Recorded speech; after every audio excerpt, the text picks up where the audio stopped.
أعوذ بالله من الشيطان الرجيم. بسم الله الرحمن الرحيم. يا رب اشرح لي صدري ويسر لي أمري واحلل عقدة من اللسان يفقهون قولي. أما بتاد من الدنيا نديوي أو الدنيا ندي من بين أو بكلانا أو بكلايننا وتمنى فين إن شاء الله إذا مثلا ني بيجتا نيكو ربي اشرح لي صدري ويسر لي أمري واحلل عقدة من اللسان يفقهون قولي.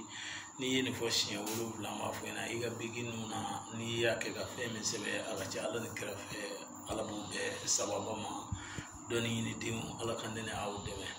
utuma ko fuli do shongalo fuli temelen ko fe bi juma shuye buya shudo karama shudo ka ko lame ba kilingile mbele jele ko alisa awna oka sheikhu imam Muhammad Kulbali de kando utuma faida kono mama alibi ala kan be sababu kan bi an ba yin ala ni ala kira fe am do am be kuma kile mi fo ko kuma kile fo ko ba kile nga fisani kuma shi kemei ne mba fo ndame ba bela jele ye gondo ni bangina ko be ki jandu e bangi dona ki jandu e bangi do sarakala ki jandu e bangi do yirila ki jandu ibangdu kurana hayala ki jandu ibangdu chiedina ambo yine ala ni krafe wa ambo ke ambadi islama kilingile mbele jilenye alla jili ka yine ka do ka yiri mi ka chiye mi ka kurana haya mi wa sabadu ambadi islama ali be ala ka ambe sababu ma ambi kila ka sekaka anti fili anti yine kono suguni fan aka kewale ambina dofo Allah ina fa andilla ka dofo Allah wala mi tayri ma yastawunaka otwana fe ambina fengoro fana fa ka tuguni otwana fe mi ni o fana kono suguni fan kili habbi o barake la tu yuruka yira wala kono suguni fan na fulu ko koni sosolitala ana fulu tidda e yere la sosolitola ana fuluti da de na sosol tola ana fuluti da mode na sosol tola atigla ka di mo ma du kono na du jabila yani yewli che aka fo du ma ko ni ndu ngara fanda ndu ye go teke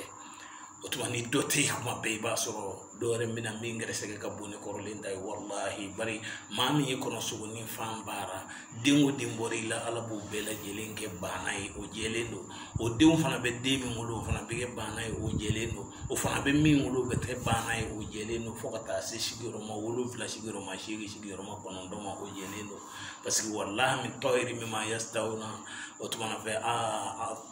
الله تعالى زوك سلطة هاي نهاية ليلوشي وتما في أخي لزو جمل غسو زمغيا إلو زمغتيش والله سمو والله أنا فلوت سكدا إكلنا أسكدا ديون كلنا أسكدا يمو ديون كلنا أسكدا يكلما سمو كلنا وقوت ملينغو وتما في ngako mimbi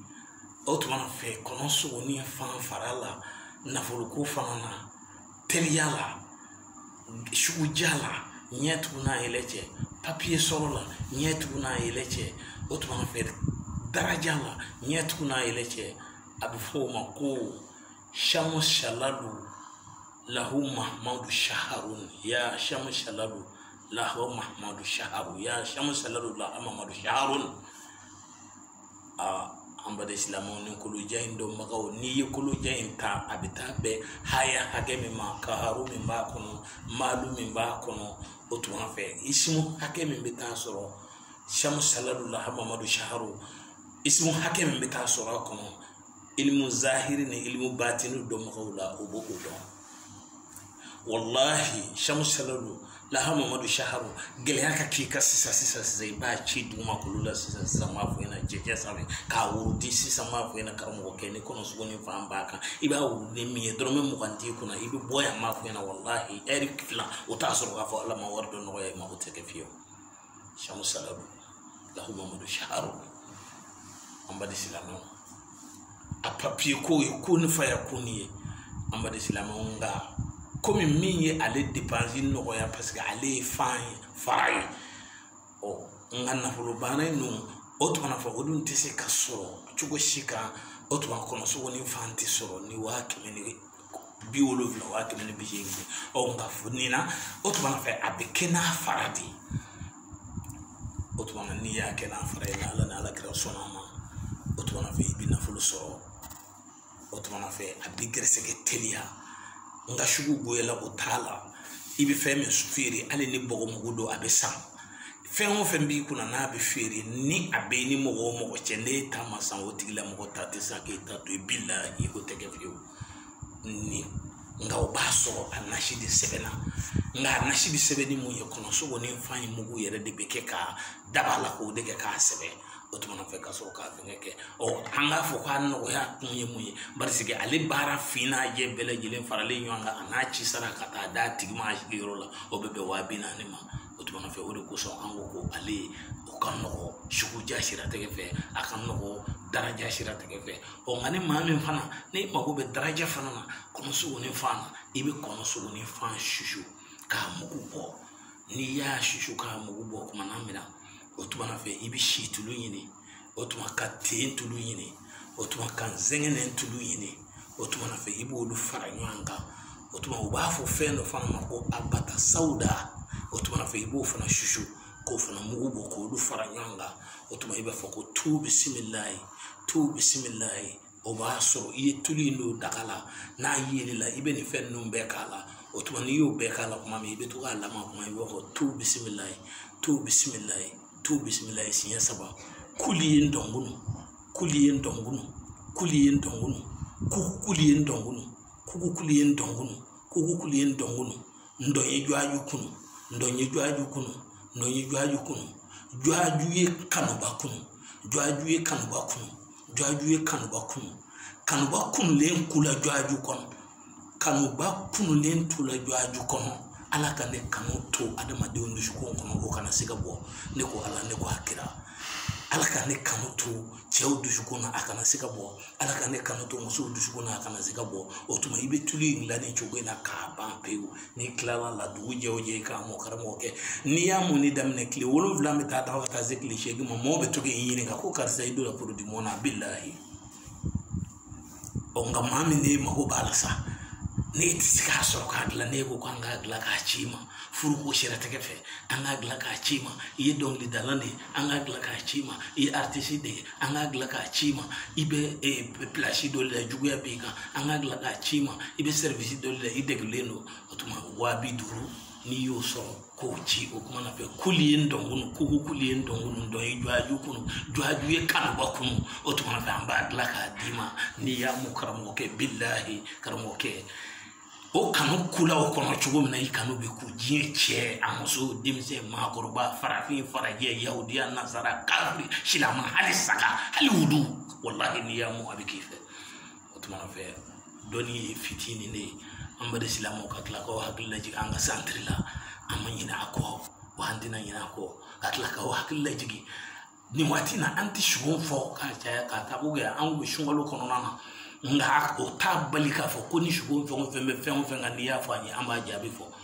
dolo fana an y'o fɔ aw ye cogo min o kelen don su tile wula ni sɔgɔma k'a jira bɛɛ lajɛlen na dolo jalanin tɛ yen wa dolo ti nɔgɔ fana o jɛlen de don pasi dolo ti nɔgɔ wa dolo jalanin fana tɛ yen min kɔni bɛ yen adamadenw dolo bɛ ɲɔgɔn ɲɛ wa adamaden bɛ se k'i ka dolo saraka k'a ɲɛ ka dɔ fara a daraja kan maaw daraja tɛ kelen ye dolo bɛ ɲɔgɔn ɲɛ dolo bonya bɛ dɔgɔ ɲɛ dolo daraja bɛ ɲɔgɔn ɲɛ nka dolo jalanin wali dolo nɔgɔlen o tɛ yen o tuma ala ka hakili ɲuman d'an ma o tuma nin ye lamɛnbagaw aw ka fayida ye ala ta'ala k'an bɛɛ sababa ma o kɔ tɛmɛlen kɔ o tuma na fɛ hami n'i bɛ taa diɲɛ yɔrɔ o yɔrɔ n'i jɔyɔrɔlen don i bɔtɔ la i bɛna mun de fɔ i b'a fɔ bisimilahi e ka tugu ne karisa nɔfɛ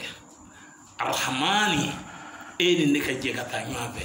arahimi e ka taa ne kɔnɔ ye wallahi n'i ye nin fɔ i bɔtɔla ka taa diɲɛ yɔrɔ o yɔrɔ la hali n'a y'a sɔrɔ tasuma kisɛ de bɛ hali ni avion bɛ na n'i ye wallahi e bɛ bɔ a la hali ni avion bɛ na n'i ye n kale la Alahu Taala la ka kale kuranɛ bonya na hali ni avion bɛ na ne ye e bɛ segin o tuma na fɛ nin y'aw ka cadeau ye ne lamɛnbagaw ani n ka abonnew k'aw bɛɛ fo k'aw bɛɛ lajɛlen barikada ko dɔnni ye dɔɔnin ye o tuma na fɛ halisa mbaw fo ko barkada shu ani klewula ani sokoma anti seke fayda dilila anti seke aw demenina amba nyini ala ni kirafe ala ka ubele jele magogla ambe dugo ka ye shufe ambe dugo ka ye ulafe ambe dugo ka ye sokoma amba ka ye fitri aw tkama kangiu aw jigide aw ni amana jigide aw ye wallahi ambe min fo amba fe aw magogla adama dindo be iba soro be kuma ti otuma feyni kama nga anta kunye ala ka aw magogla ni mo magogla la halina ma war soro la alkiyama jodo o yedda duye ano baraji soro otuma fe ala kan deme ala kan na aw deme mbaw fo ka aw barka da dande foli muna salamu alaykum wa rahmatullahi ta'ala wa barakatuhu. Je salue à tous mes abonnés et tous mes vies qui me suivent des jours, des nuits, des jours sur mes chaînes de YouTube. Je vous remercie beaucoup. Je vous remercie beaucoup. Vous ne découragez pas et vous ne qu'à suivre mes choses. Si jamais quelqu'un qui attend une explication, vous n'avez pas compris, vous n'avez qu'à me contacter. Inch'Allah, on va causer concernant à tous les sujets, que ce soit la chance, que ce soit l'argent, que ce soit le travail, que ce soit le mariage, que ce soit de l'amour entre toi et sa femme, que ce soit des mauvaises choses, que ce soit le problème de visa et le problème de séjour et toutes les choses. Inch'Allah, on nous traiter ça avec des courants et avec des Inch'Allah if de l'Autriche. Inch'Allah, je vous remercie. Merci de votre aimable attention. Merci beaucoup.